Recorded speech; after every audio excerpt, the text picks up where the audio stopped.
हम्म. आ, आ,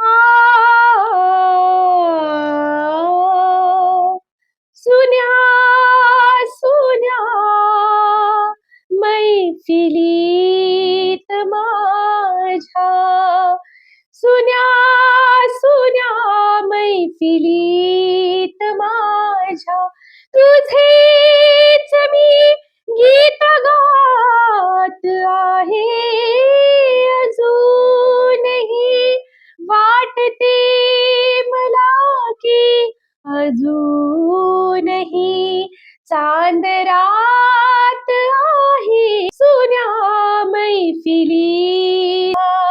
तर हे लॉयन्स मध्ये मी गाणं गायलं होतं आणि जेव्हा हे गाणं मी तिथे स्पर्धेमध्ये गायलं ते तेव्हा अक्षरशः ते आश्चर्यचकित झाले की ओरिजिनल स्केल मध्ये इतकं चांगलं कसं काय गाऊ शकते. म्हणून मला त्यांनी स्केल उतरून गायला सांगितलं होतं. अजून सुद्धा रेकॉर्डिंग तिथे असेल त्या गाण्याची.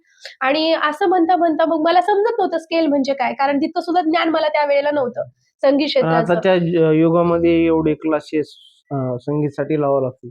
मला कुठला क्लास नाही, काय नाही. हा क्लास नव्हता, पण थोडीशी कॉलेजमध्ये गेल्यानंतर आमचे सर होते गिरीश जोशी सर म्हणून, त्यांनी मग मला थोडंसं बेसिक ज्ञान, कुलकर्णी सर आणि गिरीश जोशी सर त्यांनी मला बेसिक ज्ञान द्यायला चालू केलं. म्हणजे तुझा आवाज खूप चांगला आहे, तू कॉलेजला संगीत विषय घे आणि संगीत विषय घेऊन मग तू त्याच्यामध्ये भरपूर काही करू शकते.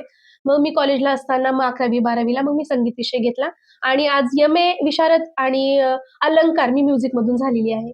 आता मुलांना असं घडवत असताना असे काही कलावंत सापडतात का? पण काही मुलांची कला उत्कृष्ट असते पण ती माहीत नसते. शिक्षकांना कळल्यानंतर ते पुढं परफॉर्मन्स करू शकतो. असे काय विद्यार्थी सापडतात? हो, मध्ये असताना मी जेव्हा आता शाळेत शिकवते ते असे विद्यार्थी आहेत की ते RD मधून आलेले आहेत, त्यांचे ऍडमिशन झालेले आहेत आणि त्यांना असं जास्त नॉलेज नाहीये गाण्याचं. मग त्यांना मी सांगते की आता तुम्ही इथून पुढे काय करायचं, गाणं माझ्याकडून शिकायचं. शाळेमध्ये तर मी मुलांना शिकवतेच, पण पर्सनली आता वेगळे त्यांचे क्लास चालू करणार आहे आणि त्यांना मी शिकवणार आहे, जेणेकरून त्यांना पण पुढे चांगलं प्लॅटफॉर्म मिळेल आणि ते पण पुढे जाऊन चांगल्या गाण्यामध्ये नाव अशा कमवू ग्रामीण भागातले अनेक विद्यार्थी असतात, त्यांच्यासाठी असं काही करण्याचा विचार आहे का भविष्यात? हो हो जे ग्रामीण भागातले मुलं पुणे मुंबईच्या ठिकाणी जाऊन एक चांगल्या गायक बनू शकतात असं. नक्कीच. कारण की आता जेव्हा जी मुलं आहेत ज्यांना मी आता ज्यांची परिस्थिती नाहीये, माझ्या सरांनी माझ्याकडून कधी फीस वगैरे घेतली नाही, की ज्यांना गरज आहे पण शिक्षण मिळत नाही.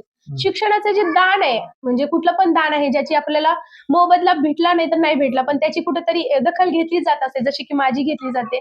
त्याचप्रमाणे आणखीन जे विद्यार्थी आहेत ज्यांना खूप शिकण्याची आवड आहे आणि पण ते परिस्थितीने शिकू शकत नाहीत, अशांना मी नक्कीच मोफत शिक्षण देणार आहे. अजून कोणते कोणते गाणे